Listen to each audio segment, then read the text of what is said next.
Salve, salve, pessoal! Tudo bem com vocês? Sejam todos bem-vindos! Nesse programa, Encontro com o Professor Marlon, você vai sair daqui aprendendo formas e maneiras de como passar na segunda fase do exame da OAB em Direito Penal, aprendendo mais em menor tempo. Me chamo Marlon Beraldo e o nosso episódio de hoje são os segredos para você identificar qualquer peça prático-profissional da segunda fase do exame da OAB em Direito Penal. Vamos lá? Muito bem. De uma forma geral, nós podemos entender que a marcha processual ela possui alguns momentos. Em outras palavras, podemos chegar à conclusão de que eu tenho um momento antes do processo penal começar, um momento no decorrer da tramitação processual e um momento posterior ao processo transitado em julgado. E isso é importante justamente para você conseguir identificar as petições criminais que poderão ser elaboradas nesses momentos, em referência à eventual cobrança dessas peças na segunda fase do exame da OAB em Direito Penal. De uma maneira bem objetiva, nós podemos colocar que em um momento pré-processual, antes do processo penal iniciar, as petições que nós temos que nos preocupar são as peças relacionadas à liberdade do agente. Imagine aquela situação onde o agente foi preso. Diante da prisão dele, quais são as peças que eu posso apresentar para colocá-lo em liberdade? Em um primeiro momento, é importante nós sabermos chegar à conclusão quando apresentamos a peça de relaxamento de prisão em flagrante. Em outras palavras, como eu sei que a peça cabível será a peça de relaxamento de prisão em flagrante? De maneira bem compreensiva, o relaxamento de prisão ele vai ser apresentado diante das ilegalidades da prisão em flagrante. Sempre que você se deparar com ilegalidades de uma prisão em flagrante, a petição cabível para combater esta ilegalidade é a peça de relaxamento de prisão. E aí é muito simples. Chegando à constatação, a partir do momento que você tem as situações de ilegalidade de um flagrante, você apresenta o relaxamento. Por exemplo, a prisão realizada ela não se enquadra no artigo 302 do Código de Processo Penal, que é justamente o dispositivo que diz quando que o flagrante deve ser realizado. Se não se enquadrar naquele artigo, eu tenho uma ilegalidade de flagrante. Vamos imaginar, o agente foi preso quando não estava mais cometendo a infração penal. Diante disso, eu apresento a peça de relaxamento de prisão para solicitar a liberdade daquela pessoa. Até mesmo o descumprimento de formalidades essenciais da prisão em flagrante, aquela hipótese onde o agente é levado à presença da autoridade policial e o agente pede para que os seus familiares sejam informados da sua prisão e esta informação não ocorre. Diante disso, eu tenho um flagrante ilegal. Também, um outro exemplo, aquela hipótese de uma conduta atípica do qual a pessoa foi presa em flagrante. E outras situações de flagrante preparado, flagrante forjado e até mesmo situações que possam, de qualquer maneira, caracterizar a ilegalidade de flagrante. Então, diante desta ilegalidade de uma prisão em flagrante, eu apresento a peça de relaxamento de prisão. Diferentemente, a peça em relação à liberdade provisória do agente. Para você apresentar a peça de liberdade provisória do agente, eu tenho um flagrante legal. Lá no relaxamento, eu tenho a ilegalidade do flagrante. Enquanto que na peça de liberdade provisória, eu vou ter a legalidade do flagrante. Aí você pode me perguntar, mas professor, mesmo a pessoa estando presa em flagrante legal, ela tem direito à liberdade? Sim. Se ela cumprir determinados requisitos, ela vai poder aguardar o seu julgamento em liberdade. Mas qual é o segredo disso? Para você saber se é possível ou não o cabimento da peça de liberdade provisória. Todas as vezes que o flagrante for legal. Aí vem um segredo aqui importante para nós. Como você sabe que este flagrante ele é legal? Ele vai ser legal se você excluir as ilegalidades. Tudo que não se enquadrar na ilegalidade do flagrante passa a ser legal. E diante disso, uma vez a pessoa, né, estando na flagrância legal, terá então o direito de apresentar a peça de liberdade provisória. Lembrando que esta liberdade provisória poderá ser de duas espécies. Ou é uma liberdade provisória com fiança, ou uma liberdade provisória sem fiança. A liberdade provisória sem fiança é aquela aplicada para os crimes inafiançáveis. Professor, como é que eu sei, né, quando existe um crime inafiançável? Muito simples, lá nos termos do artigo 323 do Código de Processo Penal. O artigo 323 do CPP, ele elenca os crimes inafiançáveis. Sendo crimes inafiançáveis, uma vez a pessoa presa em flagrante legal, poderá se valer da peça de liberdade provisória sem fiança para deixar a prisão. Não sendo a hipótese, de infrações inafiançáveis e sendo flagrante legal, apresenta-se então a peça de liberdade provisória com fiança. Aquela ideia, onde um valor, uma quantia, será arbitrada para a pessoa pagar e aguardar o seu julgamento em liberdade. Então, em suma, você pode entender que essas peças relacionadas à liberdade, você vai ter que tomar cuidado com a prisão em flagrante efetivada. Se for um flagrante ilegal, relaxamento de prisão. Se for um flagrante legal, liberdade provisória com ou sem fiança. Aí vai uma OBS, uma observação muito importante. Sendo a ilegalidade ou a legalidade do flagrante, também é permitida a hipótese de apresentação de uma peça de habeas corpus nesta oportunidade. Agora, é fato que muitas das vezes o examinador, na própria prova do exame da OAB, ele exclui a hipótese do HC. Então ele vai dizer para você que não é para apresentar uma peça de habeas corpus. Ele vai dizer para você que é para você apresentar uma peça diferente de habeas corpus. E aí você vai lembrar, se for um flagrante ilegal, relaxamento de prisão. Se for um flagrante legal, liberdade provisória. São as principais peças que nós podemos ter em relação à liberdade, do agente, até mesmo antes do processo penal ser instaurado. Diante disso, eu apresento então estas petições. Só você se recordar essas questões da legalidade ou ilegalidade da prisão em flagrante.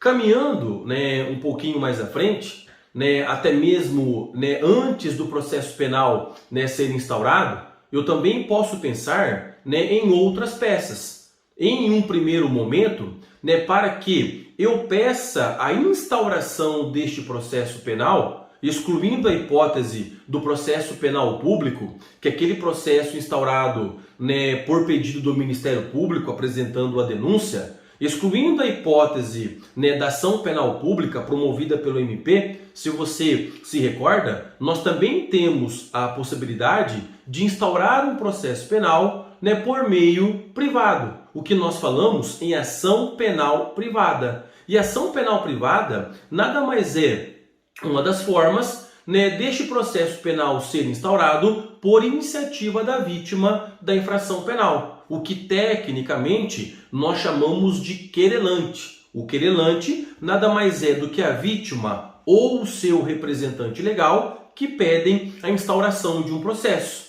E se você se lembra, a forma deste processo penal ser instaurado é por meio da apresentação de uma queixa-crime. É aí que vai o segredo para você identificar quando se trata de uma peça de queixa-crime para ser apresentada na prova. Muito simples. Quando o examinador ele quiser que você, como advogado, advogada daquela vítima da infração penal, advogado ou advogada do querelante, venha pedir a propositura de uma ação penal, venha pedir a instauração de um processo penal privado. Diante disso, o caminho que você vai ter que desenvolver é a apresentação da peça de queixa-crime.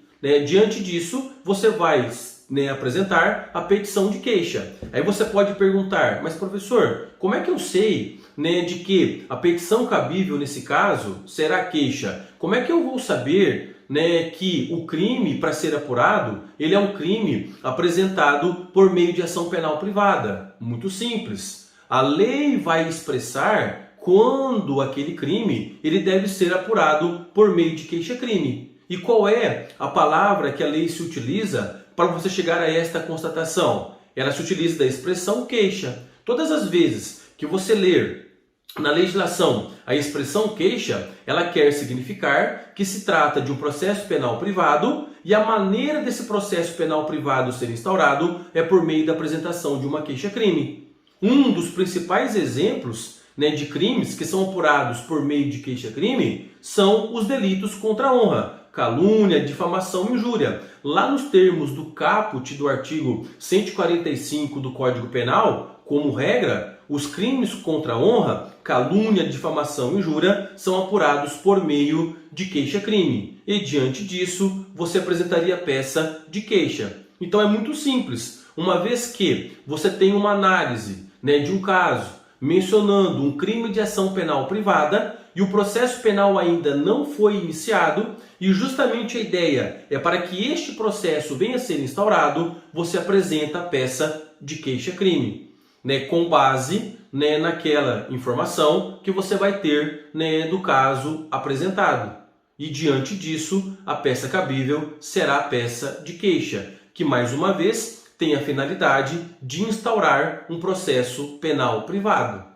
Lembrando, né, novamente, de que a queixa ela é apresentada pelo querelante, que é a vítima do crime, a vítima que sofreu, né, aquela infração penal, ou seu representante legal. Quem é o representante legal da vítima? Né, aquela sigla, né, conhecida como CAD, cônjuge, companheiro, ascendente, descendente ou irmão, que são os representantes legais da vítima quando a vítima não puder exprimir a sua vontade. Né? Lembrando que se a vítima puder exprimir a sua vontade, se for maior, né, for capaz, estiver na plenitude das suas capacidades intelectivas e volitivas, ela pode exprimir vontade. Se ela não tiver esta capacidade, aí entra em cena a figura do CAD. Aí esse CAD, por ser representante legal da vítima, poderá então apresentar a queixa-crime.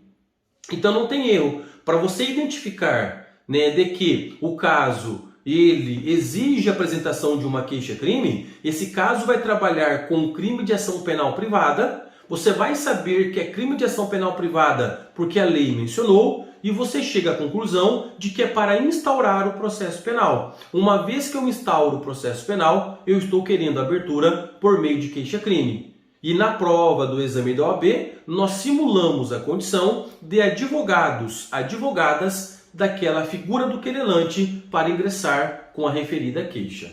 Ok? Também, né, uma outra peça que nós podemos apresentar antes mesmo do processo penal ser instaurado é a chamada figura da defesa preliminar, que também, né, alguns denominam de defesa prévia, tá? Então a defesa preliminar ou defesa prévia, ela também ocorre antes mesmo do processo penal começar, até porque a ideia dela é fazer com que o processo penal não venha começar, não venha ser instaurado. E de uma forma geral, nós podemos entender que existem, né, duas modalidades de defesa preliminar, né, para a prova da OAB. A primeira modalidade é aquela defesa preliminar ensejada, apresentada pela figura do funcionário público que cometeu um crime contra a administração pública. Aqueles crimes, né, de peculato, concussão, corrupção passiva, lá do Código Penal, artigos 312 a 326. Esse funcionário que cometeu um crime contra a administração pública, ele vai ter direito de apresentar a defesa preliminar, lá nos termos do artigo 514 do Código de Processo Penal. Mais uma vez, a ideia é que essa defesa preliminar, ou defesa prévia, né, se assim você preferir, venha impedir a instauração, né, de um eventual processo penal. Aí você pode perguntar, muito bem, mas como é que eu vou saber, né, que se trata dessa defesa? Muito simples, né, você vai ter o segredo da palavrinha notificação. Sempre que o agente criminoso ele receber uma notificação para se manifestar e ainda não houve instauração do processo penal, ele apresenta a defesa preliminar. E essa defesa, ela tem mais uma vez a finalidade de impedir que o processo penal venha a ser instaurado. Então, melhor dizendo, uma das hipóteses de defesa é a do funcionário público. E também nós encontramos uma segunda hipótese lá na Lei de Drogas, no artigo 55 da Lei 11.344, que seria a defesa apresentada para aquelas situações de traficância. Também a hipótese do tráfico de drogas, permite-se a apresentação da defesa, nesses casos. Mais uma vez, o segredo é que você vai se deparar com um crime de tráfico de drogas e vai ser mencionado que o agente recebeu uma notificação para se manifestar. E uma vez que ele recebeu a notificação, ainda não houve instauração do processo, aquele agente, representado obviamente pelo seu advogado ou por sua advogada, vai se valer da peça de defesa. Então, são essas duas situações que competem à defesa. Lembrando que lá na defesa do funcionário público, o funcionário tem o prazo de 15 dias para apresentar, enquanto que na Lei de Drogas são 10 dias para que a mesma seja apresentada. Então, de uma maneira geral, é justamente defesa que vai impedir a instauração do processo naquele momento. E o segredo é você se deparar com a palavra notificação. Uma vez que você tem a notificação do agente, você vai saber que se trata de uma defesa. De acordo? Evoluindo um pouquinho com a nossa marcha processual, já uma vez instaurado o processo penal, uma outra peça que eu tenho que me preocupar é a chamada peça de resposta à acusação. E aí, qual é o segredo, professor, para eu saber que se trata de uma peça de resposta à acusação? Muito simples. O exercício vai mencionar que o processo penal foi iniciado, em outras palavras, o juiz já recebeu a denúncia e ele determinou a citação do réu para se manifestar. Uma vez que você se deparou com a expressão citação do agente criminoso, e, obviamente, é para ele se manifestar naquela oportunidade, só existe uma peça cabível nesse momento. Que peça é essa? É a peça de resposta à acusação, lá nos termos dos artigos 396 e 396-A do Código de Processo Penal. Aquela peça onde o agente, obviamente, ele vai impugnar aquilo que está sendo relatado numa eventual denúncia ou numa eventual queixa-crime. É o momento que ele tem para impugnar a acusação que ele está recebendo. Seja uma acusação pública ou privada, ele vai ter esse direito. E claro, nessa peça de resposta à acusação, ele poderá alegar tudo o que for interessante à defesa dele naquela oportunidade. Até mesmo excludentes de ilicitude, condutas atípicas, causas extintivas de punibilidade. Tudo que for de interesse à defesa dele, ele poderá fazer arguição na peça de resposta à acusação. Mas, mais uma vez, o segredo para você chegar a esta constatação é de que o processo penal foi iniciado por meio do recebimento de uma denúncia ou de uma queixa e o agente, que já é o réu naquela oportunidade, recebeu uma citação. Se ele recebeu uma citação, vai apresentar a peça de resposta à acusação. Lembrando que lá no rito do Tribunal do Júri, a resposta à acusação ela é fundamentada nos artigos 406, caput e parágrafo 3º. É uma exceção à regra geral dos artigos 396 e 396-A. Claro que são muito semelhantes a forma de serem confeccionadas, mas temos que tomar cuidado com esses dispositivos legais. Regra geral, resposta à acusação, artigos 396, 396-A do Código de Processo Penal e de maneira excepcional, rito do Tribunal do Júri, que são os crimes dolosos contra a vida, artigo 406, caput e parágrafo 3º do Código de Processo Penal. Muito bem, seguindo com a nossa marcha processual, um pouco mais à frente, após a coleta da prova, em outras palavras, né, ali já, né, na finalização da fase instrutória, né, antes do juiz proferir sentença, ele vai conceder às partes, tanto a acusação como a defesa, que venham se manifestar sobre a causa, para após esta manifestação, ele emitir a sua decisão. Esta manifestação das partes, primeiramente a acusação e posteriormente a defesa, nós chamamos de alegações finais, que, conforme regra geral do Código de Processo Penal, essas alegações são feitas oralmente. Mas óbvio, né, pensando aqui, né, numa prova da OAB, né, eventualmente uma segunda fase, e a segunda fase ela é feita de maneira escrita, a ideia é que essas alegações finais sejam apresentadas de maneira escrita, o que nós denominamos de memoriais. Por isso, as alegações finais por memoriais, nada mais, nada menos, são as manifestações das partes, primeiramente acusação e posteriormente defesa, para que, né, venham ali estabelecer as eventuais teses que possui antes do juiz proferir sentença. Claro, falando a favor, né, da defesa, né, do réu, né, falando então, né, a favor do agente criminoso, falando no seu interesse, apresentação de alegações finais por memoriais, né, da defesa do acusado. E aí você pode perguntar, professor, mas qual que é o segredo para eu saber, né, que se trata de alegações finais da defesa do réu, né, por meio de memoriais? Muito simples.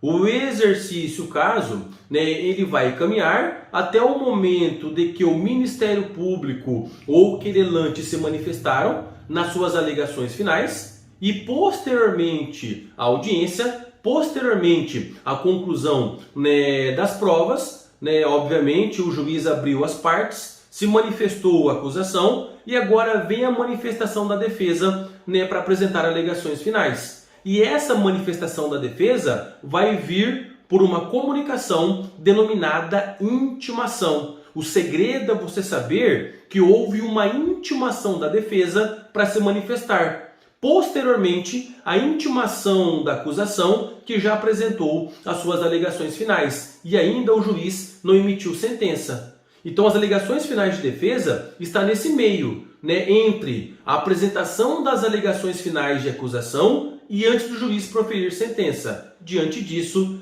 né, uma vez que houve essa intimação, a defesa apresenta as alegações finais por memoriais. E nessas alegações finais, né, poderão ser arguidas as matérias de defesa, né, de que o réu achar conveniente, né, causas de absolvição, até mesmo preliminares de nulidade do processo, mais uma vez causas instintivas de punibilidade, defesas de desclassificação, até mesmo defesas, né, caso o agente venha a ser condenado de dosimetria de pena, quem sabe um regime de pena mais brando para ele, uma pena restritiva de direito, qualquer, né, benefício que de qualquer maneira, se ele vier a ser condenado, né, possa a pena dele ser uma pena mais abreviada. Então, nessas alegações finais, né, poderá, evidentemente, né, o réu, né, arguir as matérias que ele achar mais conveniente. E o segredo é saber que este réu será intimado, receberá uma intimação para apresentar as alegações finais.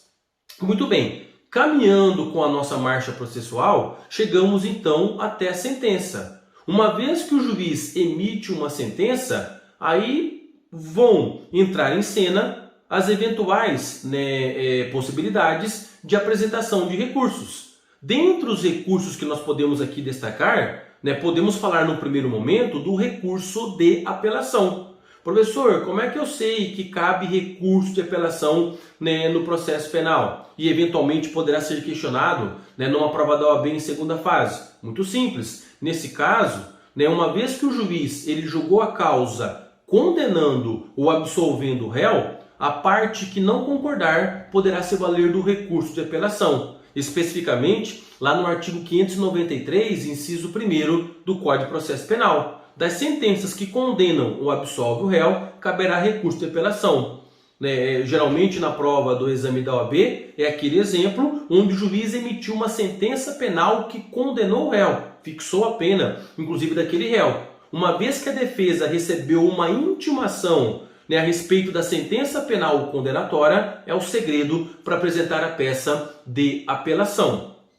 Também outras questões de apelação, você poderá se deparar com uma hipótese de situações relativas ao procedimento do tribunal do júri, que também cabe o recurso de apelação posteriormente à sentença de pronúncia, alguma nulidade, se assim for verificada, até mesmo lá no dia do julgamento pelos jurados, alguma prova que não foi examinada adequadamente, a decisão do júri é contrária a essa prova, também é possível apelação. Também é possível apelação lá no rito sumaríssimo do juizado, mais uma vez da sentença que condenou ou absolveu o agente lá no rito sumaríssimo, nos termos do artigo 82 da Lei 9.099. Então, o segredo é você chegar à conclusão de que o juiz emitiu uma sentença. Uma vez que o juiz emitiu uma sentença e a parte não concorda com aquela sentença, poderá se valer do recurso de apelação. Lembrando que antes mesmo de apresentar o recurso de apelação,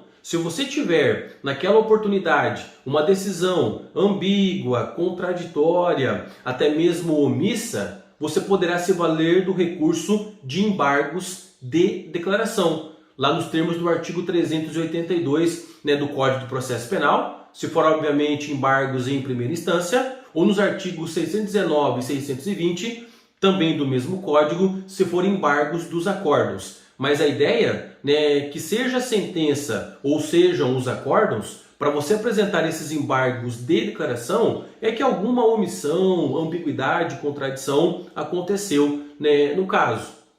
E obviamente o exercício ele vai te dar subsídios para você entender que se trata dos embargos, que seria mais uma hipótese de recurso em processo penal. E também lembrando de que no processo penal nós temos o recurso em sentido estrito, aquela hipótese do artigo 581 do CPP. De maneira bem objetiva, o segredo para você saber se trata de recurso em sentido estrito são aquelas decisões que não são sentenças.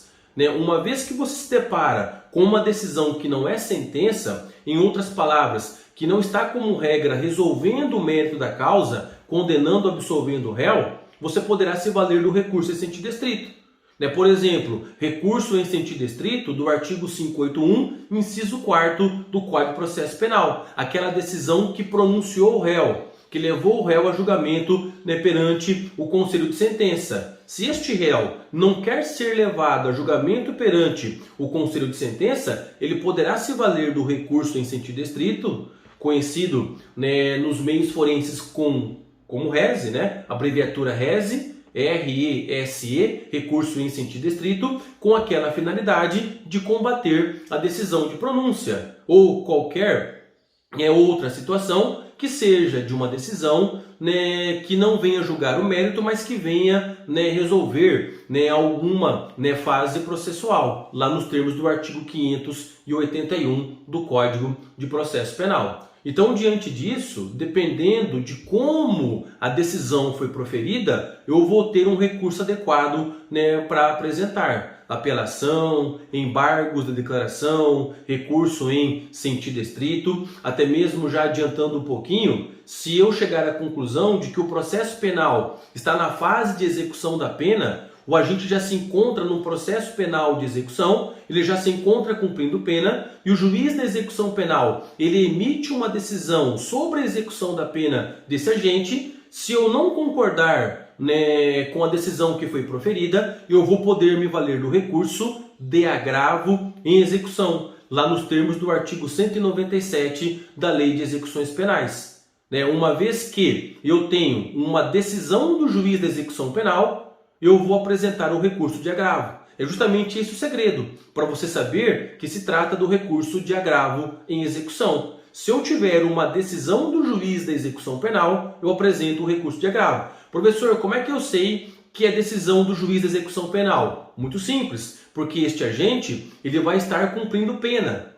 Ele vai estar diante de uma matéria de execução penal. Ele vai querer questionar questões né, de execução da pena, como progressão de regime, livramento condicional, autorização de saída, remissão de pena e etc. e tal. Se for emitida uma decisão e a parte não concordar com essa decisão, poderá se valer do recurso de agravo em execução nos termos do artigo 197 da Lei de Execuções Penais. E já, né, para nós, né, irmos dando aqui sequência, né, à nossa linha processual, também, né, não podemos nos esquecer, né, que é possível a apresentação de ações autônomas de impugnação, né, o que não são tecnicamente recursos, como por exemplo a peça, né, de revisão criminal. A ação de revisão criminal, para você entender, ela é apresentada quando o processo penal já transitou em julgado, né,